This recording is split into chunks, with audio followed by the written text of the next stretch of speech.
ఓం నమో భగవతే రుద్రాయ. మీరు కోరుకున్నట్టు మీ జీవితం అంతా కూడా మారాలి అంటే కొన్ని మంత్ర జపాల ద్వారా మనం పరిహారాలు చేసుకోవడం ద్వారా మన జీవితాన్ని అంతా కూడా మార్చుకునేటటువంటి అవకాశం ఉంటుంది. అయితే మన జాతకరీత్యా మనకి ఉన్నటువంటి కర్మ ఫలితంలో ఏదైతే ఉన్నదో అది ఖచ్చితంగా జరుగుతుంది. కానీ మన యొక్క దైవ బలం కూడా పెంచుకోవడం ద్వారా, ఆధ్యాత్మిక బలం కూడా పెంచుకోవడం ద్వారా మనకి ఉన్నటువంటి సమస్యలు త్రుటిలో తప్పిపోయేటటువంటి అవకాశం కూడా ఉంటుంది. కాబట్టి మనం ఎక్కువగా దేవతారాధన చేసుకోవాలి, నిత్యం దైవ దర్శనాలు, క్షేత్ర దర్శనాలు చేసుకోవాలి అని మనకి శాస్త్రాలు చెబుతూ ఉన్నాయి. ఎవరైతే ప్రతి నిత్యము కూడా కొన్ని మంత్రాలు చెబుతూ ఉంటారో వారికి ఉన్నటువంటి మానసిక రోగాలు అనేటటువంటి ప్రధానంగా తగ్గుతాయి. అంటే ఎవరైనా తప్పు చేసినా సరే వారిని క్షమించేటటువంటి గుణం మీకు ముందుగా అలవాటు అవుతుంది. అలాగే మీకు ఓర్పు, సహనం అనేటటువంటిది కూడా పెరుగుతూ ఉంటుంది. అందుకే యోగులకి, మఠాధిపతులకి చాలా ఓర్పు, సహనంతో వారంతా కూడా ఉంటూ ఉంటారు. ఎంతమంది భక్తులు వచ్చి ఎన్ని సందేహాలు అడిగినా సరే చాలా ఓపికతో, సహనంతో చెబుతూ ఉంటారు. అయితే ఇప్పుడున్నటువంటి యువత అవనియండి, లేదా ఎవరైనా భార్యాభర్తలు అవనియండి, ఎవరైనా సరే వారికి ఓర్పు, సహనం అనేటటువంటిది లేకపోగా వారు ఆగ్రహం బాగా ఎక్కువగా ఉండి కోపాన్ని ప్రదర్శిస్తూ చాలా మంది దగ్గర వినకూడనటువంటి మాటలు వింటూ వారు చాలా ఇబ్బందులు పడుతున్నారు.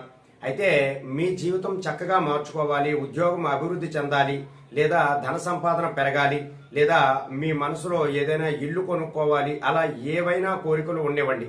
ఆ కోరిక నెరవేరాలి, మీకు ఓర్పు, సహనము కూడా పెరగాలి, చాలా చక్కగా జీవించాలి అనేటటువంటి వారంతా కూడా ఇప్పుడు నేను చెప్పబోయేటటువంటి ఈ మంత్రాన్ని కనుక మీరు 1,00,000 సార్లు జపించారు అంటే తప్పనిసరిగా మీకు ఇవన్నీ కూడా కలిగే అవకాశం ఉంటుంది. మంత్రం కూడా చాలా చిన్నదే. అయితే ఈ మంత్రం ప్రతి నిత్యము కూడా మీరు ఈ యొక్క మంత్ర జపాన్ని చేసుకునవచ్చును. అయితే ప్రధానంగా శనివారం నాడు ఈ మంత్రాన్ని జపం చేయటానికి ముందుగా ముహూర్తం పెట్టుకోండి. ఎప్పుడైతే ఈ మంత్ర జపాన్ని మీరు శనివారంతో మొదలు పెడతారో ప్రతి నిత్యము కూడా 108 సార్లు తప్పనిసరిగా చెప్పుకుంటూ ఉండండి. అలాగా మీకు వీలైతే ఉదయం అయితే ఉదయం, మధ్యాహ్నం అయితే మధ్యాహ్నం, సాయంత్రం అయితే సాయంత్రం మీకు అవకాశం ఉంటే చక్కగా కాళ్ళు చేతులు కడుక్కొని శుచిగా కూర్చుని కిందని ఆసనం వేసుకుని ఏదైనా జపమాలను కూడా ఉపయోగించుకుని మంత్రాన్ని తప్పనిసరిగా జపం చేసుకోవచ్చు. ఆ మంత్రం ఏమిటి అంటే భం భరతాయ నమః, భం భరతాయ నమః. ఈ మంత్రాన్ని మీరు చెప్పుకున్న మీరు ఏ విధంగా అయితే మీ జీవితాన్ని కోరుకుంటారో ఆ విధంగా జరిగే అవకాశం చాలా ఎక్కువగా ఉంటుంది. అలాగే మరొక మంత్రం కూడా ఉన్నది. ఈ మంత్రమైనా సరే మీరు చక్కగా ప్రతిరోజు కూడా 108 సార్లు చెప్పుకుంటూ 21,000 సార్లు కనుక పూర్తి చేసుకున్నారు అంటే తప్పనిసరిగా మీ మనసులో ఉన్నటువంటి కోరికలన్నీ కూడా నెరవేరుతాయి. అలాగే మీ జీవితం కూడా మార్పు చెందుతుంది.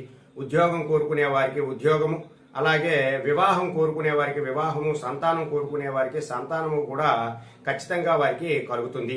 అయితే ఈ మంత్రము మీరు శుక్లపక్షంలో, అంటే ఏదైనా మాసంలో వచ్చేటటువంటి శుక్లపక్షంలో విద్యా తిథి నుండి పౌర్ణమి తిథి మధ్యలో ఈ మంత్ర జపాన్ని పూర్తి చేయగలగాలి.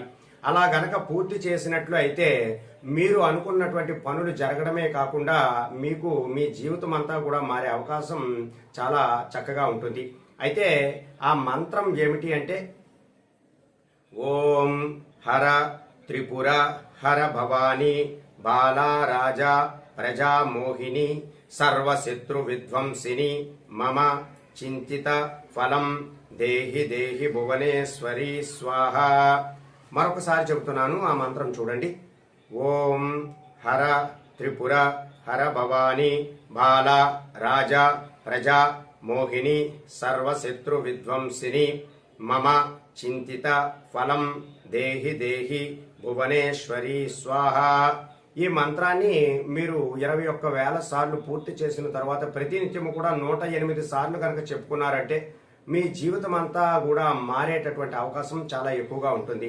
కాబట్టి ఎవరైతే తమ జీవితంలో అంతా కూడా కోల్పోయాము, ఇక మేము ఏమి చేసినా సరే ఎన్ని పరిహారాలు ఎన్ని జపాలు చేసినా పని చేయలేదు అనేటటువంటి వారంతా కూడా ఈ మంత్ర జపంతో వారి యొక్క సమస్యలన్నీ కూడా తీరి వారి జీవితం అంతా కూడా ఆనందదాయకంగా ఉండే అవకాశం చాలా ఎక్కువగా ఉంటుంది.